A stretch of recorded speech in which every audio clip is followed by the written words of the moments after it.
नमस्कार बच्चों, मैं डॉक्टर अनीता तंबोली। आज हम आपका जो सेकंड पेपर है सोशल प्रॉब्लम वाला, उसमें हम बाल अपराध के बारे में आज डिस्कस करेंगे। इस वीडियो में कंटिन्यू कई प्रॉब्लम्स को हमने अलग अलग वीडियो के माध्यम से आपको बताया है, समझाया है। उसका आपको मैंने स्टडी मटेरियल भी व्हाट्सएप के माध्यम से PDF रूप में आपको दिया है। आप वीडियो भी देखें और उसको भी पढ़ें तो आपको कंसेप्ट समझ में आ जाएगी। तो आज हम देखेंगे बाल अपराध क्या होता है। हम देखें बाल अपराध। तो बाल अपराध किसको कहा जाता है? जैसा कि इसके नाम से स्पष्ट है, बालक द्वारा किया गया अपराध। बालक कौन होता है? जो कानूनी दृष्टि से जो एज लिमिट डिसाइड की गई है, उस एज के बच्चे अगर कोई भी कानून विरोधी कार्य करता है या समाज विरोधी कार्य करता है तो उसे हम बाल अपराध कहते हैं। जैसे हम पढ़ें कि जब किसी बच्चे द्वारा कोई कानून विरोधी या समाज विरोधी कार्य किया जाता है तो उसे हम बाल अपराध कहते हैं। और कानूनी दृष्टिकोण से बाल अपराध 8 वर्ष से अधिक तथा 16 वर्ष से कम आयु के बालक द्वारा जो कानून विरोधी कार्य किया जाता है और जिससे कानूनी कार्रवाई के लिए उसको बाल न्यायालय के समक्ष उपस्थित किया जाता है। और भारत में जो हमारा अधिनियम बना है, बाल न्याय अधिनियम 1986। कौन सा अधिनियम? बाल न्याय अधिनियम 1986। और जो संशोधित हुआ है 2000 में, उसके अनुसार 16 वर्ष की आयु तक के जो लड़के और 18 वर्ष तक की आयु की लड़कियों के अपराध करने पर बाल अपराध की श्रेणी में सम्मिलित किया जाता है। और बाल अपराध की जो अधिकतम आयु सीमा है वो अलग अलग राज्यों में अलग अलग हो सकती है। तो इस तरह से हम देखें कि कोई भी ऐसा बच्चा जो कि बाल न्याय अधिनियम के तहत जो उसकी उम्र डिसाइड की गई है, उस उम्र के अंतर्गत जो कोई बच्चा कानून विरोधी या समाज विरोधी कोई कार्य किया जाता है और उसको ये कानून को ये लगता है कि उसको बाल न्यायालय में उपस्थित किया जाना आवश्यक है, तो ऐसे अपराध को हम बाल अपराध कहते हैं और ऐसे बच्चे को हम बाल अपराधी कहते हैं। आगे हम देखें कि ये तो हुआ कानूनी तौर पर। अगर हम समाजशास्त्री दृष्टिकोण से बाल अपराध को देखें तो समाजशास्त्री दृष्टिकोण में बाल अपराध में आयु को अधिक महत्व नहीं दिया जाता है। ये माना जाता है कि व्यक्ति की मानसिक और सामाजिक परिपक्वता सदा आयु से प्रभावित नहीं होती। यानी हम ये नहीं कह सकते कि एक 18 साल का या 10 साल का 12 साल का बच्चा ही मैच्योर हो सकता है, वो 20 साल का बच्चा ही मैच्योर हो सकता है, वो किसी भी एज में बच्चा मैच्योर हो सकता है, परिपक्व हो सकता है, वो सामाजिक और मानसिक रूप से। तो ये माना जाता है कि जो उसका प्रकट व्यवहार है, बालक द्वारा जो प्रकट व्यवहार की जो प्रकृति है उसको हम बाल अपराध का आधार मान सकते हैं। जैसे हमें दिखाई दे रहा है कि वो आवारागर्दी कर रहा है, स्कूल से भाग रहा है ना, माता पिता की या संरक्षक की आज्ञा का पालन नहीं कर रहा है, अश्लील भाषा बोल रहा है, कोई भी समाज विरोधी कार्य कर रहा है, तो उस बच्चे को चाहे उसकी उम्र कुछ भी हो, अगर वो इस कार्य को कर सकता है तो ये माना जाता है कि वो उस कार्य के लिए मानसिक तौर से परिपक्व है और उसको सुधार गृह में भेजकर उसको सुधार किया जाना आवश्यक है। तो सामाजिक दृष्टिकोण से बाल अपराध मानसिक और सामाजिक परिपक्वता को आधार मानता है। और कानूनी दृष्टिकोण से देखते हैं तो वो उम्र के हिसाब से कि इस उम्र से इस उम्र तक के जो बच्चे अगर अपराध करते हैं तो वो बाल अपराधी कहलाते हैं। तो इस तरह से हम देखें कि रॉबिन्सन ने क्या कहा है कि आवारागर्दी, भीख मांगना, निर्दोष इधर उधर घूमना, उद्दंडता बाल अपराधी के लक्षण हो सकते हैं। तो इस तरह से हम देखें कि डेफिनेशन अब अगर गिलिन और गिलिन के अनुसार देखें तो समाजशास्त्री दृष्टिकोण से एक बाल अपराधी वह व्यक्ति है जिसके व्यवहार को समाज अपने लिए हानिकारक समझता है और इसलिए वह उसके द्वारा निषिद्ध होता है। यानी वो समाज ही मानकर चलता है कि ये व्यवहार उसके लिए जो है समाज विरोधी है और इसको सुधार गृह में या भेजने की आवश्यकता है। अब हम देखें बाल अपराध के प्रकार, यानी बाल अपराधी कौन है, बाल अपराध क्या है, ये समझ में आ गया कि कानूनी दृष्टि से जो अधिनियम बना है उसमें जो 16 से 18 वर्ष तक 16 या मैक्सिमम 18 और 16 वर्ष की आयु के अंदर जो बच्चे आते हैं वो अगर समाज विरोधी, कानून विरोधी कार्य करते हैं और ये मानकर चला जाता है कानून द्वारा कि इसको बाल न्यायालय में उपस्थित होने की आवश्यकता है। उसने ऐसा अपराध किया है तो उसके बाद उसको सुधार गृह में भेज दिया जाता है, पर लेकिन उसको बाल न्यायालय में उपस्थित होना अनिवार्य होता है। तो ऐसे कार्य को हम बाल अपराध कहते हैं और ऐसे बच्चे को बाल अपराधी कहते हैं। बाल अपराध के भी कई प्रकार होते हैं।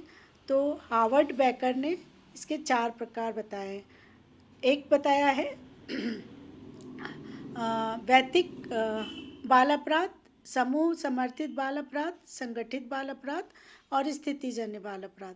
ये नाम से ही स्पष्ट हो रहे हैं। सबसे पहला हम देखें वैयक्तिक बाल अपराध। जैसा कि यह वह बाल अपराध है जिसमें एक व्यक्ति ही आपराधिक कार्य में संलग्न होता है और इसका कारण भी अपराधी व्यक्ति में ही देखा जाता है। जैसे कि हीले और ब्रॉनर ने कहा है कि अपराधी युवक की तुलना उन्हीं के अनअपराधी सहोदर से ही और उनके बीच अंतरों का विश्लेषण करके इन्होंने उसके बारे में बताया कि इनका ये मानना है कि जो एक अकेला बच्चा जब अपराध करता है और उसका जो अपराधी जो उसके कारण हैं व्यक्ति के, उसके व्यक्ति में ही खोजा जाता है कि उसने अपराध क्यों किया। उसका अपना पर्सनल कारण होता है, चाहे पारिवारिक कारण हो, सामाजिक कारण हो, कोई भी। तो वो अकेला जब व्यक्ति बालक अपराध करता है तो उसे वैयक्तिक बाल अपराध कहते हैं, है ना। दूसरा हम देखें समूह समर्थित बाल अपराध। इस प्रकार का बाल अपराध किसको कहा जाता है कि इस प्रकार के बाल अपराध में अन्य बालकों के साथ में ही घटित होता है और इसका कारण व्यक्ति के व्यक्तित्व या परिवार में नहीं मिलता, बल्कि उस व्यक्ति के परिवार पड़ोस की संस्कृति में होता है।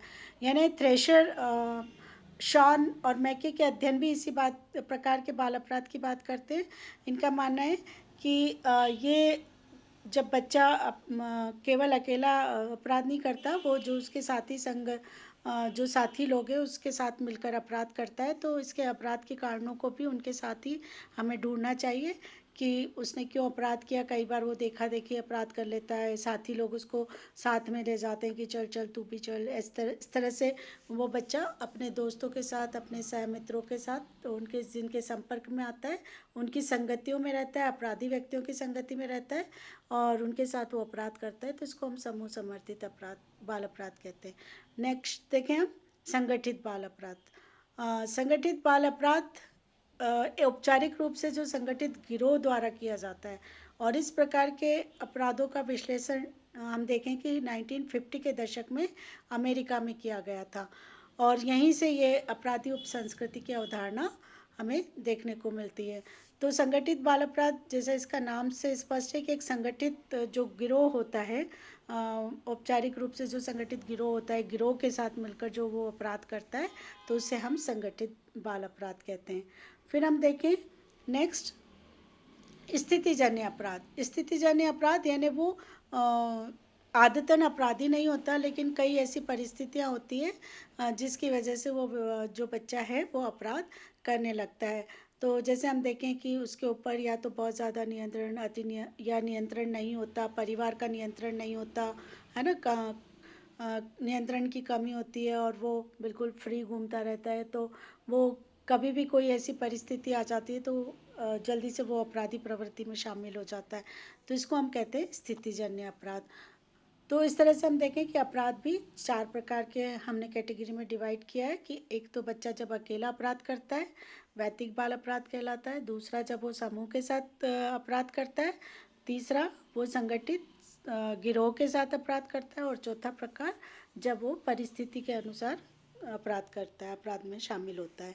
अब हम देखें अपराधियों का वर्गीकरण, यानी बाल अपराधी कितने प्रकार। अभी तो हमने अपराध का प्रकार देखा कि बाल अपराध कितने प्रकार के होते हैं। अब हम देखें बाल अपराधी, जो बाल अपराधी है उनका वर्गीकरण विभिन्न विद्वानों ने विभिन्न आधारों पर किया है, लेकिन हम देखें कि इन्हें हम 6 श्रेणियों में वर्गीकृत कर सकते हैं कि वो किस किस प्रकार का अपराध कर सकते हैं। ये तो अपराधी किस प्रकार के बच्चे बाल अपराधी के प्रकार देखें। अब हम बाल अपराध का जो होता है वो किस प्रकार के अपराध करते हैं वो हम देखें। पहला हम देखें जैसे असाध्यता उदाहरण देखें हम कि देर रात तक बाहर रहना, इसको भी हम अपराध की श्रेणी में कहते हैं। जैसे आवारागर्दी करना, बिना मतलब इधर उधर घूमना, देर रात तक बाहर रहना, है ना, इसको बाल अपराध की श्रेणी में मानेंगे।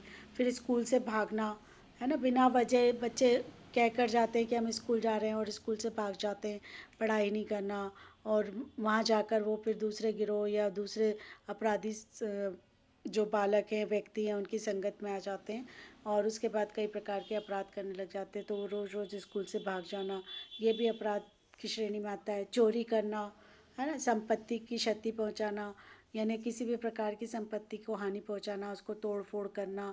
जैसे अगर हम देखें कि स्कूल में भी अगर कुछ हो जाता है तो वो बच्चा बहुत एग्रेसिव होकर तोड़ फोड़ कर देता है ना, स्कूल को या कहीं पे भी, किसी भी जगह पे, घर पे चाहे बाहर पे, चीज़ों को नुकसान पहुंचाना, संपत्ति को नुकसान पहुंचाना।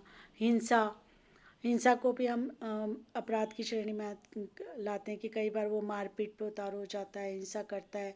यौन अपराध, इसको भी एक प्रकार का अपराध माना जाता है। तो इस तरह से हम इसको 6 कैटेगरी में डिवाइड करते हैं।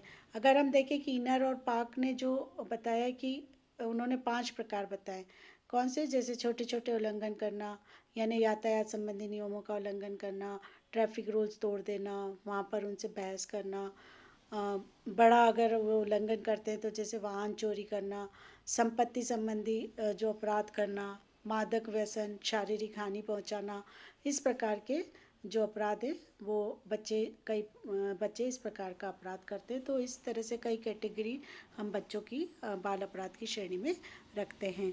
तो बाल अपराध किसको कहा जाता है, बाल अपराधी कितने प्रकार के होते हैं, और बाल अपराध किस किस प्रकार का वो बाल अपराध करते हैं, बाल अपराध की क्या क्या श्रेणियाँ हैं, ये इसमें हमने पढ़ा। अगले वीडियो में मैं आपको बाल अपराध के कारण क्या हैं वो बताऊंगी।